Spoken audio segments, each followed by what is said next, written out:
പ്രശാന്തേട്ട, ബംഗ്ലാദേശിൽ ഈ സംഘർഷങ്ങൾ രൂക്ഷമാകുകയാണ്. ഇന്നലെയും 2 ക്ഷേത്രങ്ങൾ തീവച്ച് നശിപ്പിക്കുന്ന ഒരു സാഹചര്യമുണ്ട്.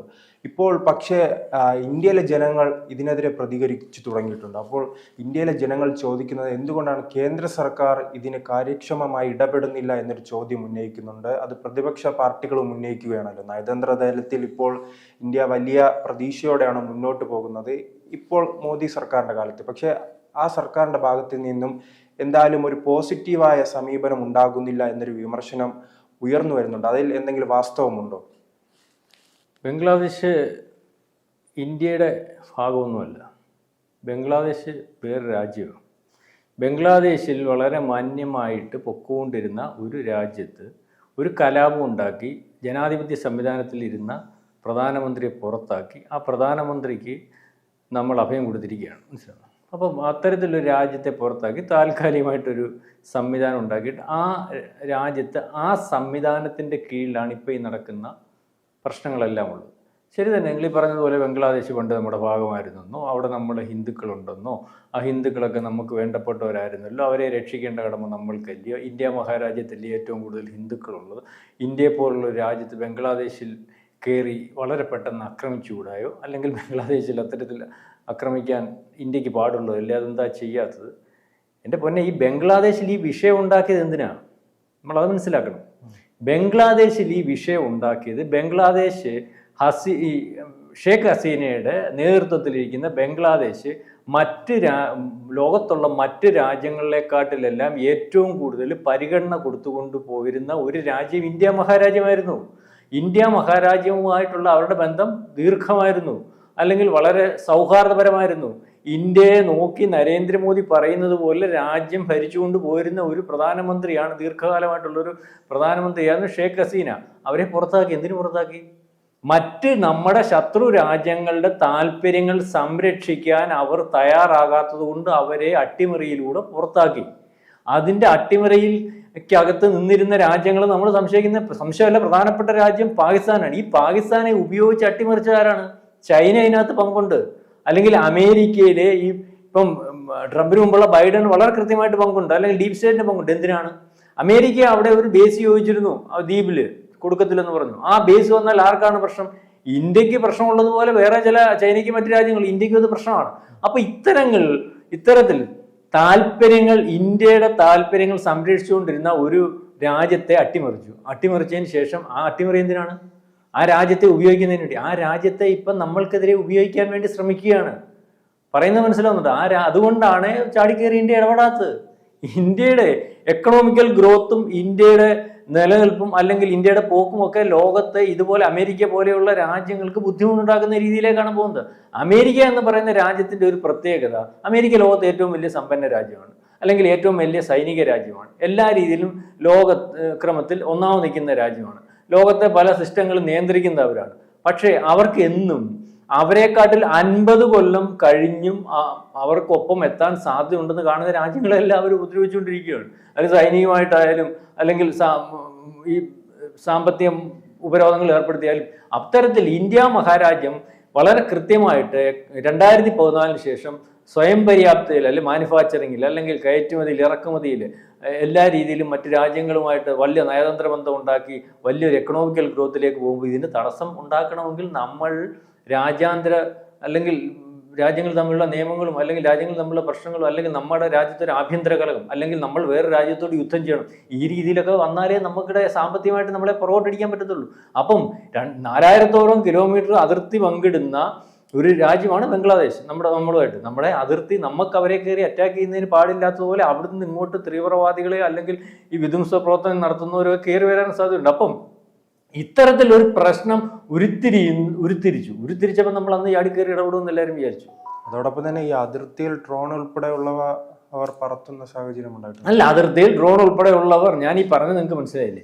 അതിർത്തിയിൽ ഡ്രോൺ ഉൾപ്പെടെ ഉള്ളത് വിന്യസിച്ചിട്ടുണ്ട്. ഇത് വളരെ കൃത്യമായിട്ട് നമ്മൾ അതിർത്തിയിൽ ഡ്രോൺ ഉൾപ്പെടെ ഉള്ളത് വിന്യസിക്കുന്നതിന് മുമ്പ് തന്നെ അവിടെ കലാപത്തിന് ശേഷം അല്ലെങ്കിൽ അവിടുത്തെ ഗവൺമെന്റ് മാറിയപ്പോൾ തൊട്ട് നമ്മുടെ അതിർത്തിയെല്ലാം വളരെ കൃത്യമായിട്ട് സുരക്ഷിതമായിട്ട് ഉറ്റുനോക്കിക്കൊണ്ടിരിക്കുകയാണ്. അവിടുന്ന് നുഴഞ്ഞു കയറാൻ വരുന്നവരെയൊക്കെ ഇടയ്ക്ക് വെടിവെപ്പുണ്ടായി ചില ആൾക്കാർ മരിച്ചതും അല്ലെങ്കിൽ നുഴഞ്ഞു കയറ്റത്തിനകത്ത് വളരെ ശ്രദ്ധയോടുകൂടി പൊയ്ക്കൊണ്ടിരിക്കുകയാണ്. കാരണം അവിടുത്തെ ജയിൽ പിടിച്ചിട്ടിരുന്ന ഈ തീവ്ര ഗ്രൂപ്പുകളെ മൊത്തം തുറന്നു വിട്ടു. അവരുടെ നിയന്ത്രണത്തിലാണ് ഇപ്പോൾ അവിടെ കലാപം നടക്കുന്നത്. ഞാനൊരു കാര്യം ചോദിച്ചിട്ടെ, അവിടെ കലാപം നടക്കുന്ന ന്യൂനപക്ഷ ഹിന്ദുക്കൾക്കെതിരെ കലാപം നടക്കുന്നു. ഇസ്കോൺ സന്യാസിമാരെ പിടിച്ചകത്തിരുന്നു. അവിടെ ബുദ്ധന്മാരില്ലേ? അവിടെ ക്രിസ്ത്യാനികളില്ലേ?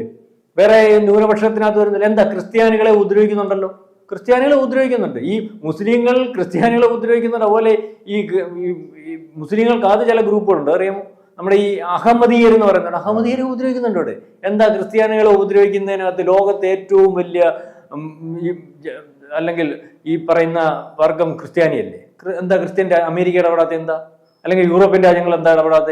ഇന്ത്യക്ക് മാത്രമേ ബംഗ്ലാദേശിന്റെ കാര്യത്തിൽ ഇടപെടാൻ പറ്റത്തുള്ളൂ. അപ്പം ഇന്ത്യയെ ഇടപെടുത്തുന്നത് അല്ലെങ്കിൽ ഇന്ത്യ കയറി ആക്രമിക്കുന്നതിന് അല്ലെങ്കിൽ ഇന്ത്യ അതിനകത്ത് ഇടപെട്ടതിന് ശേഷം ഇന്ത്യക്കെതിരെ ഒരു ഉപരോധവും അല്ലെങ്കിൽ ഇന്ത്യക്കെതിരെ ഒരു പ്രശ്നവും ഉണ്ടാക്കുന്നതിന് വേണ്ടി അമേരിക്ക പോലെയും അല്ലെങ്കിൽ ചൈന പോലെയും യൂറോപ്യൻ രാജ്യങ്ങളൊക്കെ ഉറ്റുനോക്കിക്കൊണ്ടിരിക്കുകയാണ്. നമ്മൾക്കറിയാലോ, നമ്മുടെ അതിർത്തി രാജ്യമാണ് ബംഗ്ലാദേശ്. ബംഗ്ലാദേശ് അതിർത്തി രാജ്യമാകുന്നത് പോലെ തന്നെ അതിർത്തി രാജ്യങ്ങൾ വേറെ ഉണ്ട്. നേപ്പാളുണ്ട്, അല്ലെങ്കിൽ ഈ പറയുന്ന ഈ ശ്രീലങ്കയുണ്ട്, മറ്റു രാജ്യങ്ങൾ. ഈ ബംഗ്ലാദേശിനെ കയറി നമ്മൾ ആക്രമിച്ചു, കീഴ്പ്പെടുത്തി. നമ്മളോട് സൗമ്യമായിട്ട് സ്നേഹമായിട്ട് നിൽക്കുന്ന അതിർത്തി രാജ്യങ്ങളാണല്ലോ ബാക്കിയുള്ളതെല്ലാം. അവരുടെ മനസ്സ് ഉടനെ ഉണ്ടാവുന്ന ചിന്ത എന്താണ്? ആ രാജ്യങ്ങളുടെ മനസ്സിൽ നാളെ കാലത്തെ ഞങ്ങൾക്കൊരു പ്രശ്നം വന്നാലും ഞങ്ങളെ കയറി ആക്രമിക്കാൻ ഇന്ത്യ തയ്യാറാവും. അപ്പം ഈ ഒരു കാരണം കൊണ്ട് തന്നെ ഇന്ത്യ ബംഗ്ലാദേശിനെ ആക്രമിച്ചാൽ, പല കാരണങ്ങളിൽ ഒരു കാരണം പറഞ്ഞു, ഇന്ത്യ ബംഗ്ലാദേശിനെ ആക്രമിച്ചാൽ നമ്മളോട് ചേർന്ന് നിൽക്കുന്ന അതിർത്തി രാജ്യങ്ങൾ നമ്മളിലുള്ള വിശ്വാസം നഷ്ടപ്പെടുന്ന ഒരവസ്ഥ ഉണ്ടാകും. ഇത് ചൈന മുതലാക്കാൻ സാധ്യതയുണ്ട്. അപ്പം നമ്മൾ ഈ രാജ്യങ്ങളെല്ലാം നമ്മളുടെ ഭാഗമായിട്ട് നിർത്തിക്കൊണ്ട് നമ്മളുടെ എക്കണോമിക്കൽ ഗ്രോത്തിനും അല്ലെങ്കിൽ നമ്മുടെ വ്യാപാരത്തിനും മറ്റുമൊക്കെ ഉപയോഗിക്കുന്ന രീതിയിലേക്ക് പോകുന്ന ഒരു അവസ്ഥയുണ്ട്. അപ്പോൾ ഇത് ചൈനയ്ക്ക് ബുദ്ധിമുട്ടുണ്ടാക്കുന്നുണ്ട്. അതുപോലെ നമ്മൾ ഐക്യരാഷ്ട്രസഭയിൽ നമുക്ക് ഇപ്പം അംഗത്വത്തിന് വേണ്ടി ശ്രമിച്ചുകൊണ്ടിരിക്കുകയാണ്. നമുക്ക് വേണ്ടപ്പെട്ടതും നമ്മൾ അത്ര തന്നെ മനസ്സുകൊണ്ട് ഇഷ്ടമില്ലാത്ത ആൾക്കാരും എല്ലാം നമുക്ക് സപ്പോർട്ട് ചെയ്തുകൊണ്ടിരിക്കുകയാണ്. എന്തുകൊണ്ടാണ് നമ്മൾ ഐക്യരാഷ്ട്രസഭയിൽ നമുക്ക് ഒരു അംഗത്വം തരുന്നതിന് വേണ്ടിയുള്ള ശ്രമം അല്ലെങ്കിൽ അതിനുള്ള കാരണം പറയുന്നത്, ലോകത്തെവിടെയും സമാധാനം കാക്ഷിക്കുന്ന രീതിയിലേക്ക് ഇന്ത്യ ഇടപെടുന്നു എന്ന ചർച്ചയാണ്. അപ്പോൾ എല്ലാ യുദ്ധത്തിനും നമ്മളിപ്പം പറയുന്നത് എന്താണ്? യുദ്ധം വേണ്ട, അത് പരസ്പരം പറഞ്ഞു തീർത്ത് ഇടപെടണം. കഴിഞ്ഞ ദിവസം പാലസ്തീൻ്റെ വിഷയം വന്നപ്പോൾ നമ്മളെ ഇടപെടൽ എങ്ങനെയായിരുന്നു? പാലസ്തീൻ എന്ന് പറയുന്ന രാജ്യത്തെ വേർതിരിച്ച് അവർക്ക് കൊടുക്കണം. അതിനകത്ത് നമ്മൾ ഇസ്രായേലിൻ്റെ ഏറ്റവും വേണ്ടപ്പെട്ട ആളാണല്ലോ. എന്നാലും നമ്മൾ പറഞ്ഞതെന്ന് ബാക്കി അമേരിക്ക ഉൾപ്പെടെയുള്ളവർ ഇസ്രായേലിൻ്റെ കൂടെ വന്നപ്പോൾ നമ്മൾ പറഞ്ഞെന്തോ പാലസ്തീൻ രാജ്യം ഞങ്ങളുടെ അഭിപ്രായം തന്നെയാണ്. പാലസ്തീൻ എന്ന് പറയുന്ന രാജ്യത്തിന്റെ അതിർത്തി നിർണ്ണയിച്ചു കൊടുത്ത് അവർ സ്വതന്ത്ര രാജ്യമായിട്ട് നിൽക്കുന്നതിന് വേണ്ടിയുള്ള സംവിധാനം ഉണ്ടാവണം. നമുക്കതിന് അവിടുത്തെ ഭീകരവാദ പ്രവർത്തനത്തിനും തീവ്ര നിലപാടുള്ള ആൾക്കാരുടെ താല്പര്യത്തിനൊന്നും നമ്മൾ ഇതല്ല. അപ്പം ആ രീതിയിൽ ഇതിനകത്ത് വലിയൊരു അജണ്ടയാണ് അവിടുത്തെ സർക്കാരിനെ മറിച്ചതിനകത്തുള്ളത്. സർക്കാരിനെ മറിച്ചതിനകത്തുള്ള അജണ്ട, ആ അജണ്ടയുമായിട്ട് അല്ലെങ്കിൽ ഇന്ത്യക്കെതിരെയുള്ള അജണ്ടയുമായിട്ട് ആരും ഒന്നും ആ അജണ്ട നടപ്പാകുന്നില്ല. ഇപ്പോൾ ഓരോ ദിവസവും തീവ്രമാക്കിക്കൊണ്ടിരിക്കുകയാണ്. നമ്മുടെ ഹിന്ദുക്കളെ ആക്രമിക്കുന്നു, സന്യാസിമാരെ പിടിച്ചകത്ത് വയ്ക്കുന്നു, ദിവസവും ക്ഷേത്രങ്ങൾ കത്തിക്കുന്നു. ഈ രാജ്യത്തിനകത്ത് ഈ പറഞ്ഞതുപോലെ ഹിന്ദുക്കൾ എന്തുകൊണ്ട് ഇടപെടുന്നില്ല എന്ന് പറഞ്ഞ് ഉരുത്തിരിയുന്ന ഒരു അവസ്ഥ ഉണ്ടാകുന്നു. അല്ലെങ്കിൽ നമ്മുടെ ഇവിടുത്തെ ബംഗ്ലാദേശികളെ നമ്മൾ പുറത്താക്കുന്ന, ഇവിടുത്തെ രാജ്യത്തെ ആൾക്കാരെ തന്നെ താല്പര്യം എടുത്ത് പുറത്താക്കുന്ന രീതിയിലേക്ക് പോകുന്നു. അപ്പൊ രാജ്യത്തിനകത്ത് പോലും ഈ വിഷയത്തിൽ എന്തുകൊണ്ട് ഇടപെടുന്നില്ല എന്നുള്ള രീതിയിലും ലോകരാജ്യങ്ങൾ പരസ്യമായിട്ട് ചോദിക്കുന്നില്ലെങ്കിൽ ഇന്ത്യ എങ്ങനെയും ഇടപെടും, അല്ലെങ്കിൽ ഇടപെടുന്നതിന്റെ ഭാഗമായിട്ട് എങ്ങനെ നമ്മൾ ആ രാജ്യത്തോട്ട് കടന്നു കയറണം. ഒരു രാജ്യത്ത് കടന്നു കയറുന്നതിന് ഈ രാജ്യാന്തര നിയമമൊക്കെ ഉണ്ടല്ലോ. വേറെ രാജ്യം, സ്വതന്ത്ര രാജ്യം, ഇപ്പം അവിടെ അട്ടിമറിയിൽ കൂടെ നടത്തിയില്ലയോ എന്നുള്ളത് അല്ല വിഷയം, മനസ്സിലാവുന്നില്ല. അവിടെ ഇപ്പോൾ സ്വതന്ത്രമായിട്ടുള്ള രാജ്യമാണ്. ആ രാജ്യത്ത് ഇപ്പോൾ ഒരു ഭരണക്രമമുണ്ട്. ആ ഭരണക്രമത്തിനകത്ത് നമ്മുടെ രാജ്യത്തോട്ട് വേറെ ആൾ കടന്നു കയറിയാൽ അല്ലെങ്കിൽ നമുക്ക് ഇഷ്ടപ്പെടുമോ? അതിനകത്ത് എന്തിനാണ് പറയുന്നത്? അപ്പോൾ ആ കടന്നുകയറ്റത്തിനകത്ത് ഇപ്പം നമ്മൾ കയറി കഴിയുമ്പോഴത്തേന് നമ്മളെപ്പോലുള്ള രാജ്യത്തിന് ഉപരോധം ഏർപ്പെടുത്താൻ പറ്റും. അമേരിക്ക ഇടപെടും, യൂറോപ്യൻ രാജ്യങ്ങൾ ഇടപെടും. നമ്മളിപ്പം ഏറ്റവും കൂടുതൽ സൗഹൃദത്തിലിരിക്കുന്ന ഇസ്ലാമിക രാജ്യങ്ങൾക്കകത്ത് നമ്മുടെ സൗഹൃദം നഷ്ടപ്പെടുന്ന ഒരു അവസ്ഥയിലേക്കും. അപ്പോൾ ഇതെല്ലാം ഉദ്ദേശിച്ചുകൊണ്ടാണ് ഇത് ചെയ്തിരിക്കുന്നത്. അല്ല നിസ്സാരമായിട്ട് ഇപ്പോൾ ഷേഖ് ഹസീനെ മാറ്റിയിട്ട് അവിടെ ഇപ്പം ഈ പറയുന്ന ഈ തീവ്ര ഗ്രൂപ്പുകളെ ഭരണം ഏർപ്പെടുത്തി അല്ലെങ്കിൽ അവിടെ അട്ടിമറി നടത്തിക്കൊണ്ടിരിക്കുന്നതിനകത്ത് ഉള്ള വിഷയമല്ല. നേരത്തെ ഹിന്ദുഹത്യ നടന്നുകൊണ്ടിരുന്നതിനകത്ത് കുറവ് വന്നിട്ടുണ്ടെന്നേ ഉള്ളൂ. 47-ൽ 24%, 25% ഉണ്ട്. അത് 40% വരെ ഉണ്ടായിരുന്നു പറഞ്ഞു. ഇപ്പോൾ 8% ഉള്ളൂ. ഇപ്പൊ ഈ കലാപം തുടങ്ങിയ സമയത്ത് മുമ്പ് 8% ഉള്ളൂ. അപ്പൊ അതിനും ബാക്കിയുള്ള ശതമാനമൊക്കെ എന്ത് ചെയ്യും? അപ്പൊ സമാധാനപരമായിട്ട് പോയെന്ന് പറയുന്ന കാലമൊന്നുമല്ല. ബംഗ്ലാദേശിൽ അന്നോട്ടെ ഈ പറയുന്ന പോലെ പാകിസ്ഥാനിലുള്ളതുപോലെ ഹിന്ദുഹത്യ നടന്നുകൊണ്ടിരിക്കുകയാണ്. അപ്പൊ പാകിസ്ഥാൻ അവിടെ നേരിട്ട് ഇടപെടാൻ പറ്റുന്ന ഒരു അവസ്ഥയിലേക്ക് ഇപ്പോൾ വീണ്ടും കാര്യങ്ങൾ പോയി. 71-ൽ പാകിസ്ഥാന്റെ ഇടപെടിയിൽ മാറ്റിക്കൊടുക്കുന്നതിന് വേണ്ടി ഇന്ത്യയിലെ പ്രധാനമന്ത്രി അന്ന് ഇടപെട്ടപ്പോൾ ആ പ്രധാനമന്ത്രി പിന്നെ സംഭവിച്ച കാര്യങ്ങളൊക്കെ, ഇന്ദിരാഗാന്ധിക്ക് പിന്നെ സംഭവിച്ച കാര്യങ്ങളും ഇന്ദിരാഗാന്ധിയുടെ അല്ലെങ്കിൽ അതുവരെ ഉണ്ടായിരുന്ന ഗ്രാഫും പിന്നെ ഉണ്ടായിരുന്ന ഗ്രാഫിനെ പറ്റിയൊക്കെ നമുക്കറിയാമല്ലോ. അപ്പൊ അവരുടെ ഭരണം നഷ്ടപ്പെടുന്നു, അതിനുശേഷം രാജ്യത്തെ അടിയന്തരാവസ്ഥ ഉണ്ടാകുന്നു. അപ്പൊ ഞാൻ ഈ പറഞ്ഞതുപോലെ സൈനിക വിന്യാസം. ഇപ്പം വേറൊരു കാര്യം കൂടി അതിനകത്തുണ്ട്. ഇന്ത്യയാണ് ഉരുത്തിരിക്കുന്നത് ഇതെല്ലാം. അവിടെയുള്ള പ്രശ്നങ്ങൾ ഇന്ത്യക്ക് ഇടപെടണം.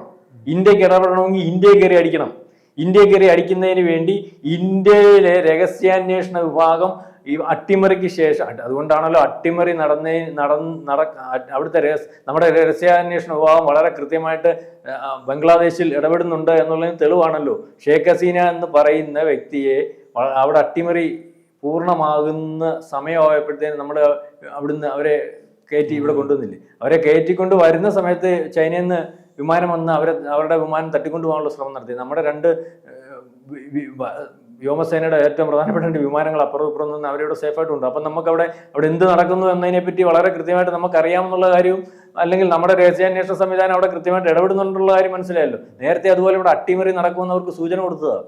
അവിടുത്തെ പ്രധാനപ്പെട്ട സൈനിക തലവനെ വയ്ക്കരുത്, അദ്ദേഹം ചൈനയ്ക്ക് വേണ്ടപ്പെട്ട ആളാന്ന് പറഞ്ഞ നമ്മുടെ രഹസ്യം അവർക്ക്. അപ്പൊ അവരുടെ ഒരു ബന്ധു ആയതുകൊണ്ട് അവർ കൂടുതൽ കരുതലോടുകൂടി എടുത്തില്ല. അപ്പം ഈ രീതിയിലൊക്കെ അതിനുശേഷം നമ്മളവിടെ ഇടപെടുന്നുണ്ട്. അവിടെ ഇടപെടുന്നതെന്ന് പറഞ്ഞാൽ അവിടെ ഉരുത്തിരിച്ച്, ഞാൻ മനസ്സിലാക്കുന്നിടത്തോളം അവിടെ ഉരുത്തിരിച്ച് അവർ തന്നെ നമ്മളെ കയറി അടിക്കുന്ന ഒരു അവസ്ഥയുണ്ട്. കഴിഞ്ഞ ദിവസം ആസാം അതിർത്തിയിൽ ഒരു വിഷയം ഉണ്ടായി, അറിഞ്ഞായിരുന്നു. അവിടെ ഒരു അമ്പലം പുനരുദ്ധാരണം നടന്നുകൊണ്ടിരിക്കുക. അവിടെ നദി കടന്നു വന്ന് ബോട്ടെ വന്നിട്ട് പട്ടാളക്കാർ അമ്പലം പണി നിർത്തണം എന്നൊക്കെ പറഞ്ഞു. അപ്പം നമ്മുടെ കോസ്റ്റ് ഗാർഡും അല്ലെങ്കിൽ CRPF-ഉം നാട്ടുകാരും എല്ലാം കേട്ട് പോടാൻ്റെ പാട്ടിനെന്ന് പറഞ്ഞ് തിരിച്ചു വിട്ടു. അപ്പം ആ രീതിയിലേക്കെല്ലാം ബംഗ്ലാദേശിന് അറിയത്തില്ല ഇന്ത്യയോട് കയറി മുട്ടിയാൽ പ്രശ്നം ഉണ്ടാകുന്നു. ആകെപ്പാട് 70,000 പട്ടാളമുണ്ട്. പട്ടാളത്തിനകത്ത് 30,000 പേര് ഓഫീസർമാർ, 40,000 നമ്മുടെ അതിർത്തി രക്ഷാസേന അതിനെക്കാട്ടി കൂടുതലുണ്ട്. നമ്മൾ ഒരു 3 ദിവസം യുദ്ധം ചെയ്യാനുള്ള ഇല്ല ബംഗ്ലാദേശ്, മനസ്സിലാവുന്നുണ്ട്. പിന്നെ ബംഗ്ലാദേശിനെ സഹായിക്കണേ പാകിസ്ഥാൻ സഹായിക്കണം, പാകിസ്ഥാനെ സഹായിക്കണമെങ്കിൽ ചൈനയ്ക്ക് സഹായിക്കണമെങ്കിൽ പാകിസ്ഥാനിൽ കൂടെ സഹായിക്കാൻ പറ്റത്തുള്ളൂ. ഇപ്പം നമ്മുടെ ചൈന നമ്മളുമായിട്ടുള്ള ഒരു വ്യാപാരവും അല്ലെങ്കിൽ മറ്റു രീതിയിലുള്ള കാര്യങ്ങളുണ്ട്. മാത്രമല്ല ചൈന നേരിട്ട് സഹായിച്ചാൽ റഷ്യ കയറി ഇടപെടും.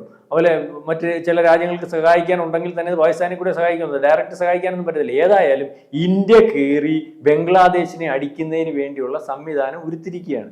ഇന്ത്യ കയറി ആക്രമിക്കട്ടെ, ഇന്ത്യയുടെ അതിർത്തി കിടക്കട്ടെ, ഇന്ത്യയിലൊക്കെ ഡ്രോൺ പറത്തട്ടെ, അതിനുശേഷം ഇടപെടാം.